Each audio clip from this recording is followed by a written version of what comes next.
अब देखो, आज देखेंगे हीट ऑफ फॉर्मेशन या फिर हीट ऑफ रिएक्शन। पहले तो देखेंगे हीट ऑफ रिएक्शन। अब हीट ऑफ रिएक्शन होता क्या है बच्चों?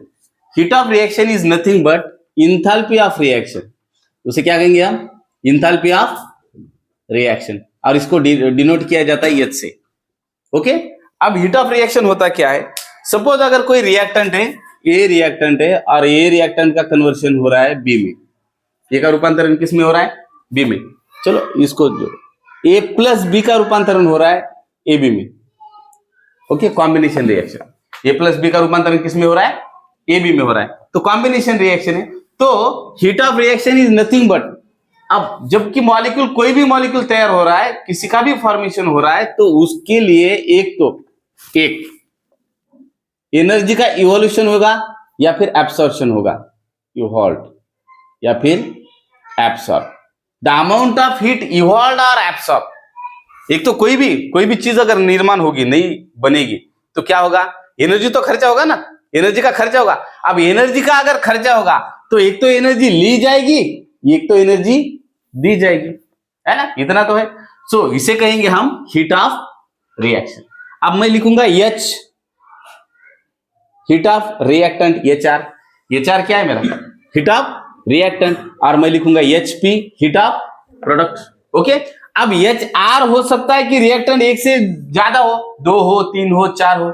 डिकम्पोजिशन रिएक्शन अगर देखेंगे तो एक ही रिएक्टेंट होगा, तो एक से ज्यादा होगा, तो मैं क्या कहूंगा? एच आर मेरा क्या है? एच आर होगा ए प्लस बी। सही है? क्यों? रिएक्टेंट कितने हैं मेरे? 2, तो इसकी भी एक हीट, इसकी भी एक हीट, दोनों का कॉम्बिनेशन करने के बाद क्या बनेगा मेरा? Heat of reaction of reactant, heat of reaction of reactant. अब एचपी क्या कहूंगा? अगर मेरे एक से ज्यादा प्रोडक्ट है, प्रोडक्ट भी हो सकते हैं 2, 3, 4 प्रोडक्ट हो सकते हैं। डिकम्पोजिशन रिएक्शन में देखा कि एक सिंपलर सब्सटेंस स्प्लिट होता है 2 में, तो वहां 2 प्रोडक्ट होते, तो इसका मतलब एचपी भी 2 हो सकता है, मगर अब यहां क्या है? एक ही प्रोडक्ट। तो ये हो गया एच आर, ये हो गया एचपी। एच आर क्या है? Heat of reactant. क्या है? Heat of reactant. और एचपी क्या है? Heat of product. अब इसको इस तरह से कह सकते हैं, enthalpy of reactant, enthalpy of product.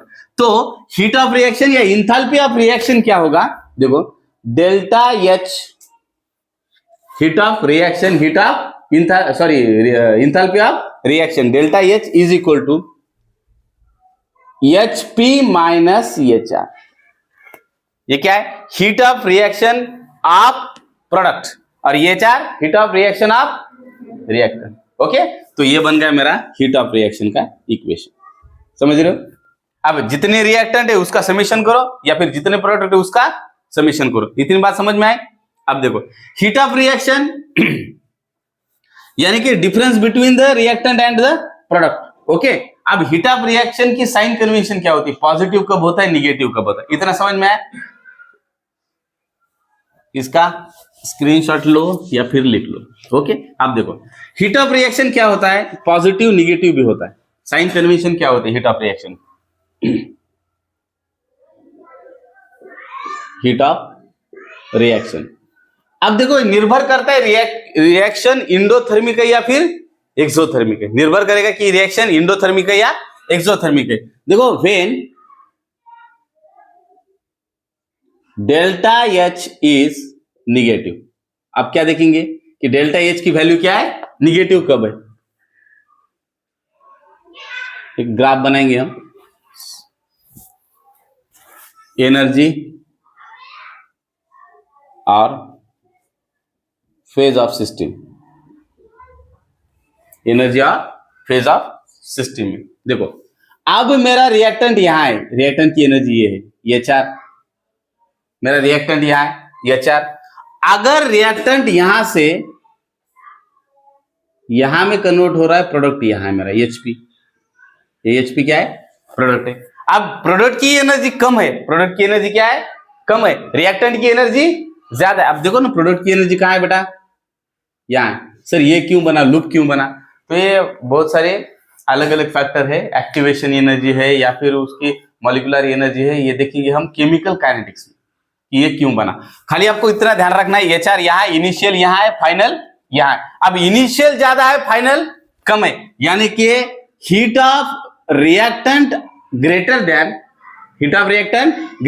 Heat of product, enthalpy of reactant greater than enthalpy of product. अगर इंथैल्पी रिएक्टेंट की ज्यादा है, किसकी ज्यादा है? रिएक्टेंट की ज्यादा है, प्रोडक्ट की कम है, तो हम कहेंगे delta H is equal to negative. Delta H always be negative value. डेल्टा एच की वैल्यू क्या आने वाली? निगेटिव आने वाली, ऑब्वियसली निगेटिव आने वाली। क्यों? क्योंकि रिएक्टेंट, देखो डेल्टा एच क्या था? Delta H is equal to H P minus H R, H P minus H R. तो एच पी की वैल्यू कम है ना बेटा, एच पी की वैल्यू क्या है? कम है, एच आर की वैल्यू ज्यादा है। इसका मतलब क्या होने वाला है? डेल्टा एच क्या आने वाला है? निगेटिव। सपोज डेल्टा एच मेरा 10 किलो जूल है, डेल्टा डेल्टा पी कितना है? 10 किलो, यहाँ 10, यहाँ 20, 30, यहाँ 40, तो यहाँ मेरा डेल्टा एच आर कितना है? 40 किलो जूल है। यानी क्या? डेल्टा पी की वैल्यू कम है, डेल्टा एच आर की वैल्यू ज्यादा है। तो देखो अब H P 10 minus H are 40, इसका मतलब क्या है? Minus 30 kilo joule. इसका मीनिंग है कि माइनस क्यों है? डेल्टा एच माइनस क्यों है? अब ठीक है, डेल्टा एच की वैल्यू माइनस क्यों है? तो इसकी वजह से डेल्टा एच की वैल्यू माइनस किसकी वजह से?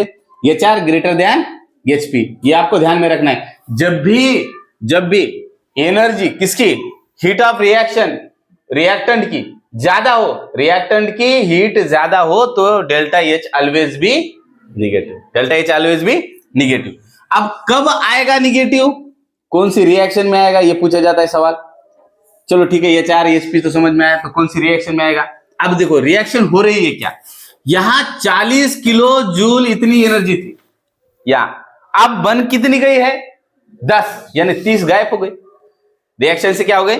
चलो मैंने एक सिस्टम ले ली, अब सिस्टम का इनिशियल टेम्परेचर ले लिया मैंने, और फाइनल टेम्परेचर कम हो रहा है बेटा। फाइनल क्या हो रहा है? कम हो रहा है, इनिशियल से फाइनल कम हो रहा है, यानी कि टेम्परेचर निकल गया सिस्टम से बाहर। अब सिस्टम से बाहर चला गया, इसका मतलब क्या होगा? एक्सोथर्मिक। इसका मतलब रिएक्शन कौन सी है? एक्सोथर्मिक। अब समझ में आया सभी को?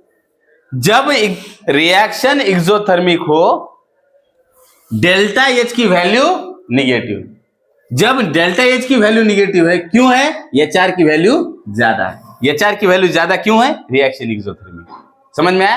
तो पीटीआर बना, यहां पे पीटीआर लिख लेता हूं, पीटीआर बना reaction exothermic, H R greater than H P, hence delta H always negative. समझ में आया सभी को? अब इसके अपोजिशन में देखेंगे, इंडोथर्मिक में क्या होने वाला है। अब देखो इसका मतलब क्या है? देखो बेटा, एच आर 40 था, इसका मतलब 30 किलो जूल का एनर्जी का इवोल्यूशन हो चुका। 30 किलो जूल एनर्जी बाहर गई सिस्टम से, बाहर गई, इसका मतलब तो यहां से बाहर चली गई। चलो बाहर चली गई, तो ये रिएक्शन अगर इस तरह से exothermic, A plus B gives AB, यही रिएक्शन थी ना मन, A plus B gives AB।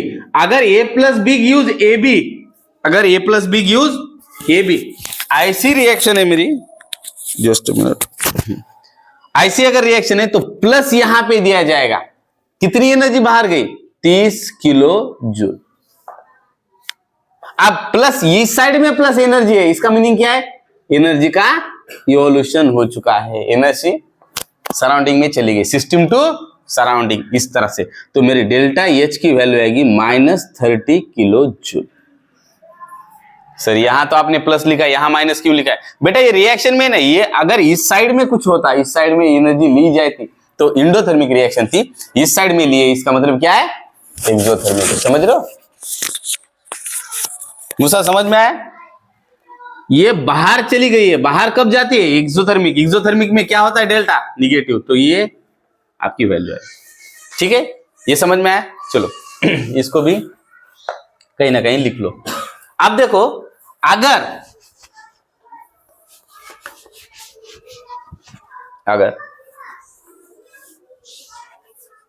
Reaction इस तरह से A plus B gives AB, okay, तो ये क्या होगा? Enthalpy of reactant, enthalpy of product. Okay, so delta H is equal to HP minus H R. H को हीट ऑफ रिएक्शन को या फिर इंथैल्पी को एचपी माइनस एचआर। आप देखो अगर देखो HP is greater than HR, HP greater than HR, तो डेल्टा H आएगा पॉजिटिव। अब डेल्टा H पॉजिटिव कब आता है, देखो ध्यान से, ये आपकी एनर्जी, हम ग्राफ फिर से बनाएंगे, energy of phase of reaction का, अब देखो मेरा रिएक्टेंट यहां है HR, मेरा रिएक्टेंट यहां है, जबकि वो 10 किलो जूल पे, ओके, और रिएक्टेंट यहां से यहां पे जा रहा है। सर फिर आपने ये लूप क्यों बनाया, तो बेटा उसके लिए केमिकल काइनेटिक को समझना।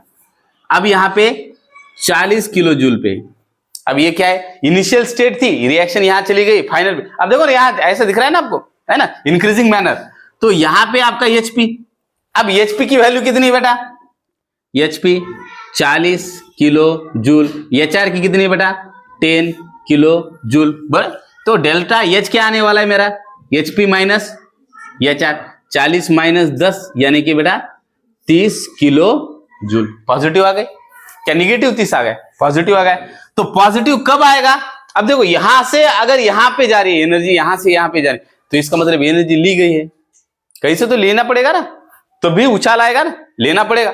अब लिया है इसका मतलब एब्सॉर्प्शन, एब्सॉर्ब की एनर्जी ले लिए। अब कौन सी रिएक्शन में एनर्जी ली जाती है सराउंडिंग से, इंडोथर्मिक,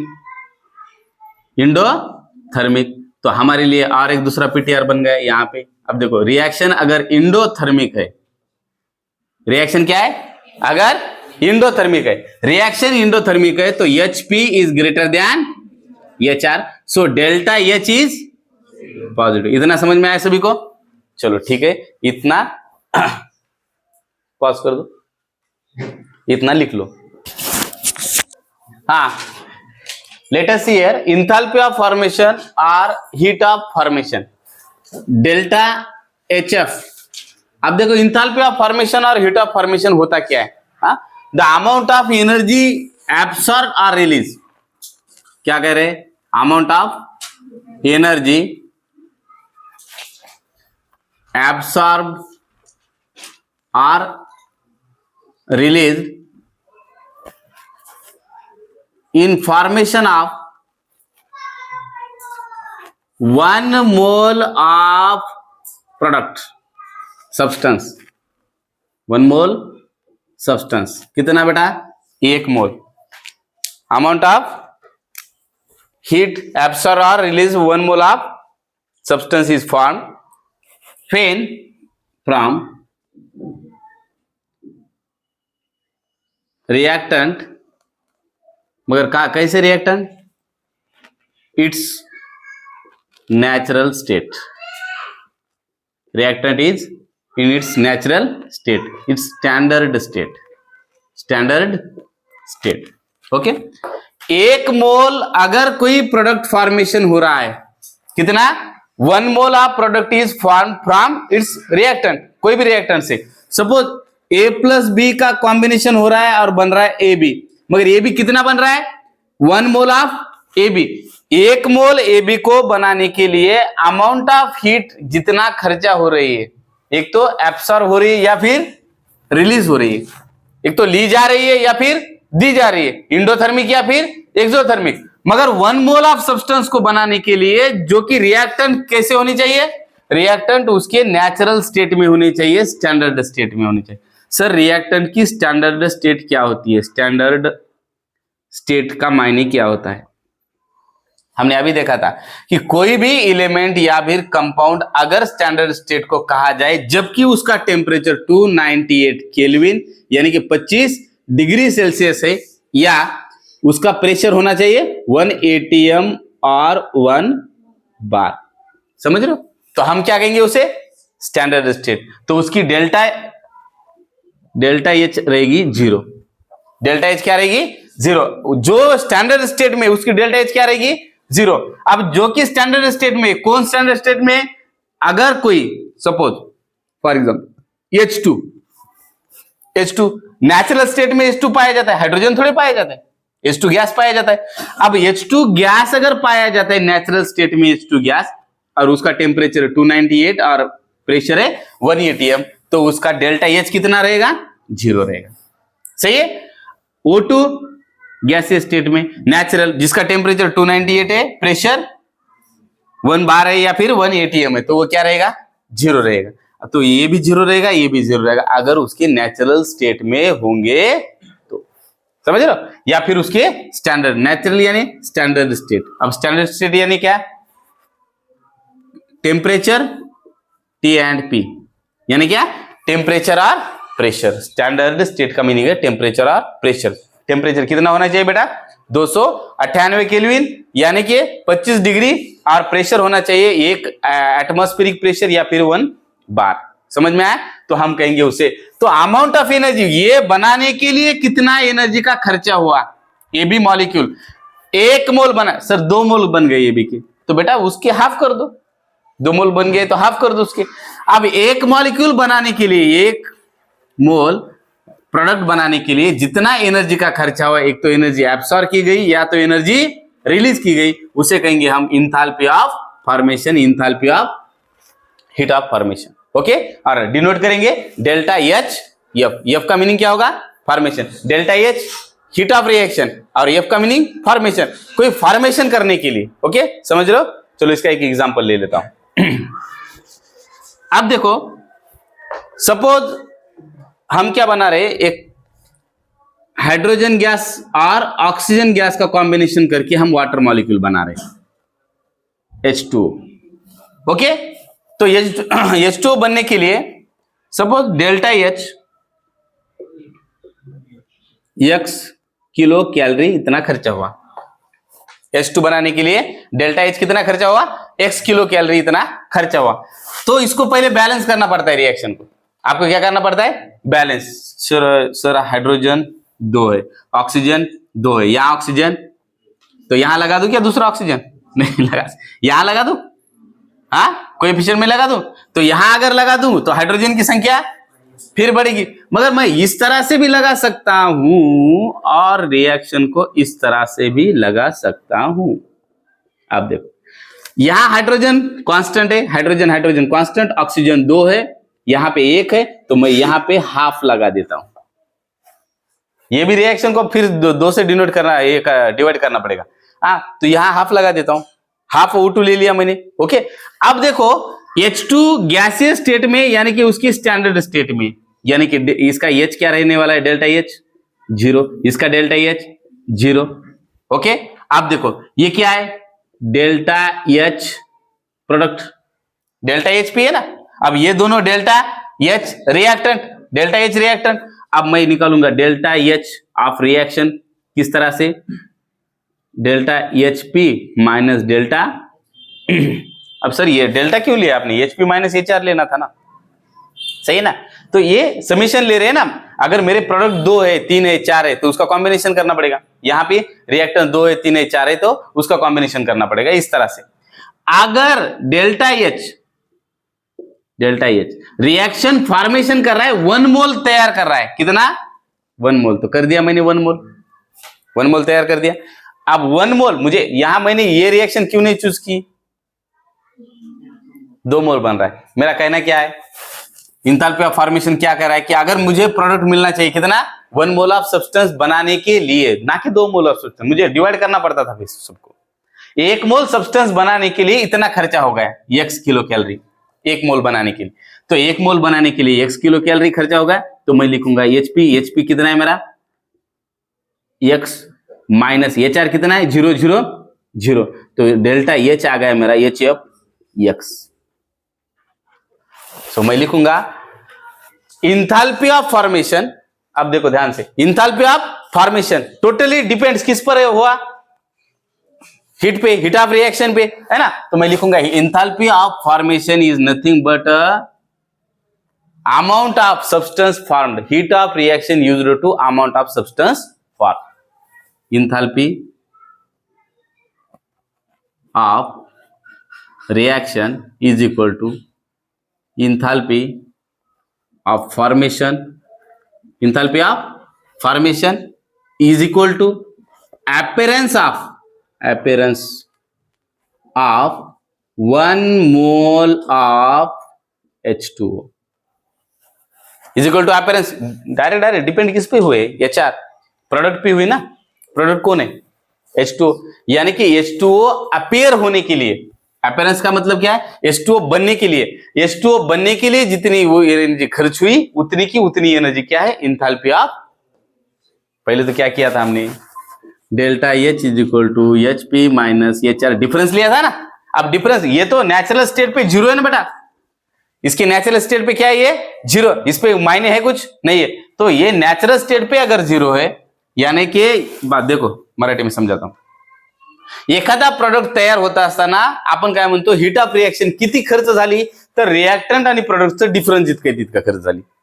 आता रिएक्टंट जे ते नॅचरल स्टेटला आहेत, रिएक्टंट नॅचरल स्टेटला 0 स्टँडर्ड स्टेट को क्या है? वो 0 आता नॅचरल स्टेटला जर ते 0 असतील तर रिएक्शनची जी काही हीट वापरली गेली ती काय? प्रोडक्शन साठी वापरली गेली। कुणाच्या? प्रोडक्टच्या। म्हणजे डायरेक्टली डिपेंड्स कुणावर आहे? Directly depend upon product. समझ रहे हो कि नहीं समझ रहे?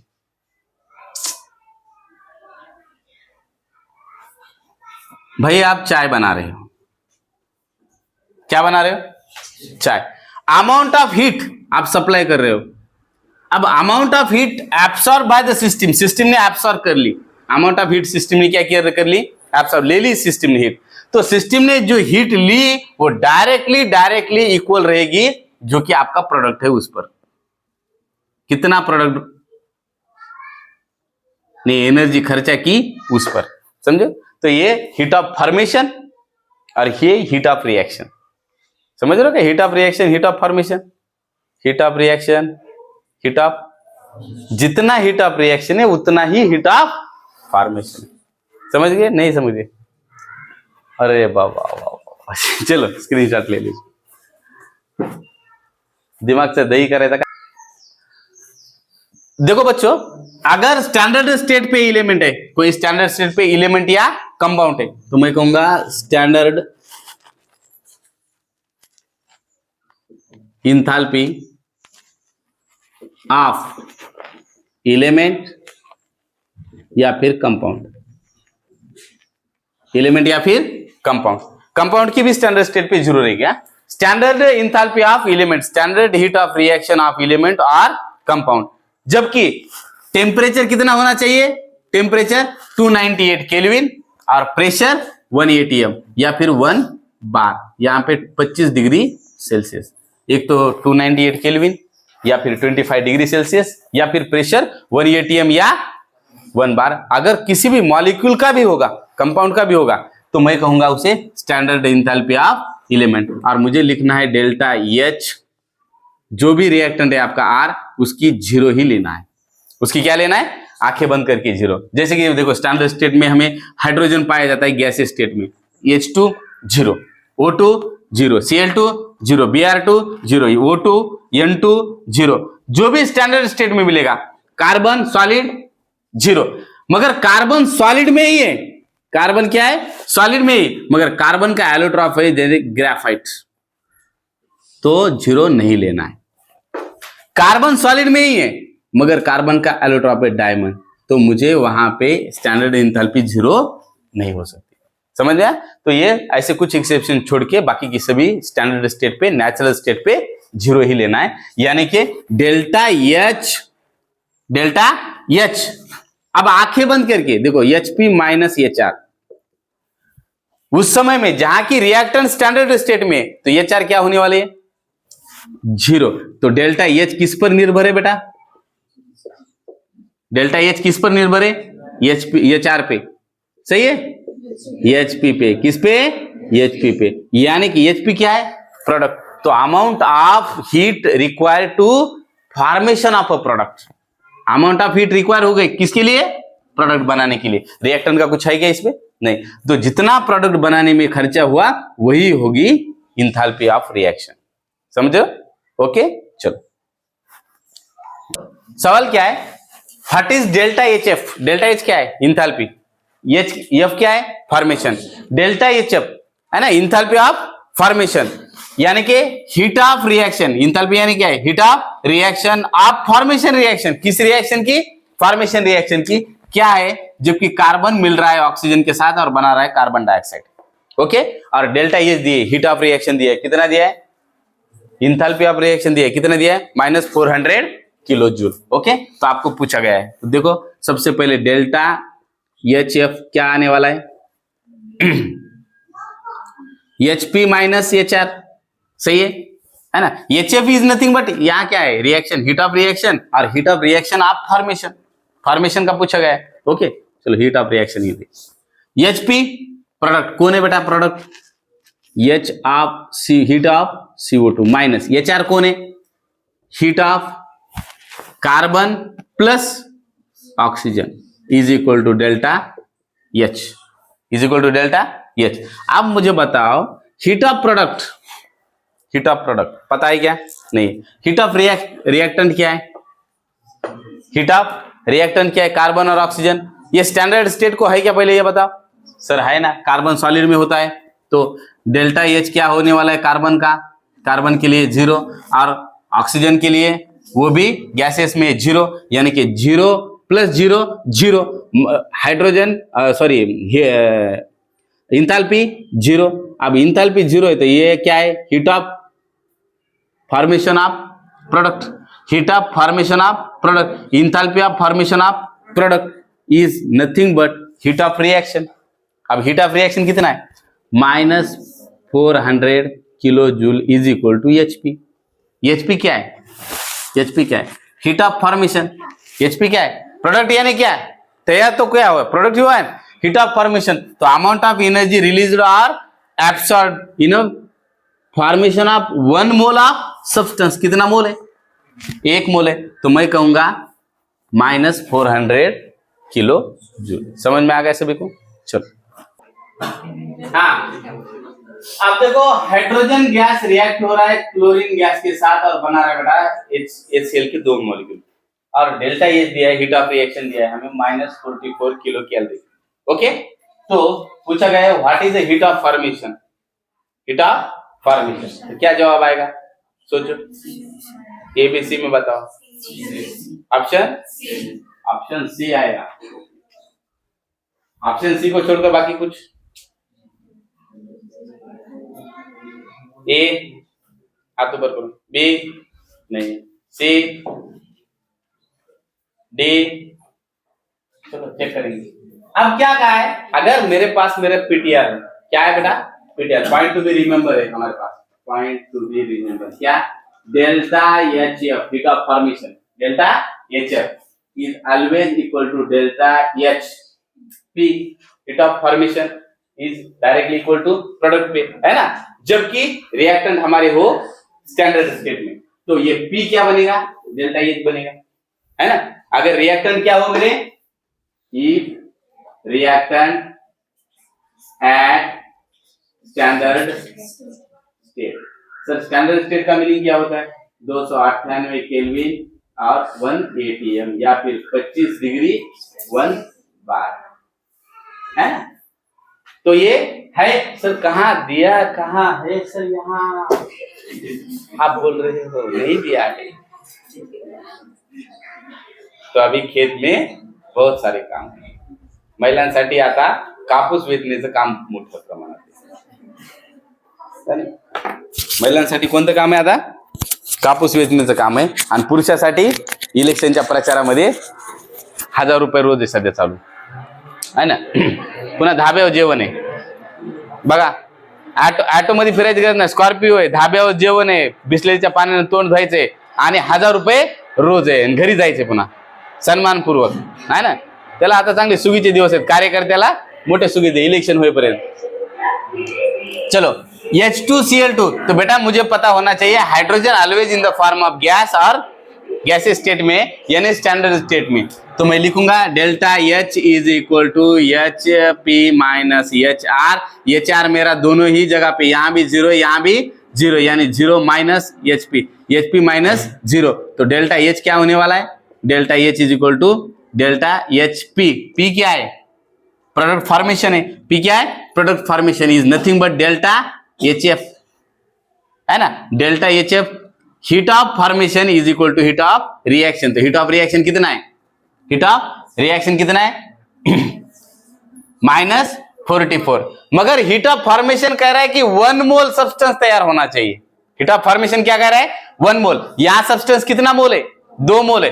तो सब्सटेंस 2 मोल के लिए देखो 2 मोल HCl के लिए 44 है, -44। तो 1 मोल के लिए कितना है,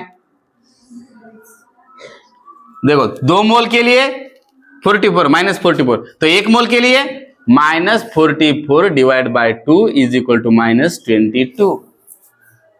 समझ में आया? तो ये ऑप्शन था मेरा सी।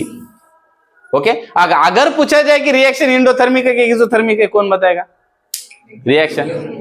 अब देखो माइनस आया, इसका मीनिंग क्या है, डेल्टा का डेल्टा एच माइनस है। हाँ चलो, डेल्टा एच एफ माइनस है। अब माइनस है, इसका मीनिंग क्या है, रिएक्शन क्या है मेरी, एक्सोथर्मिक है। रिएक्शन क्या है, एक्सोथर्मिक। अगर यहाँ पॉजिटिव वैल्यू आती थी तो मैं कहता था इंडोथर्मिक है कि एनर्जी ली गई है। ओके चलो,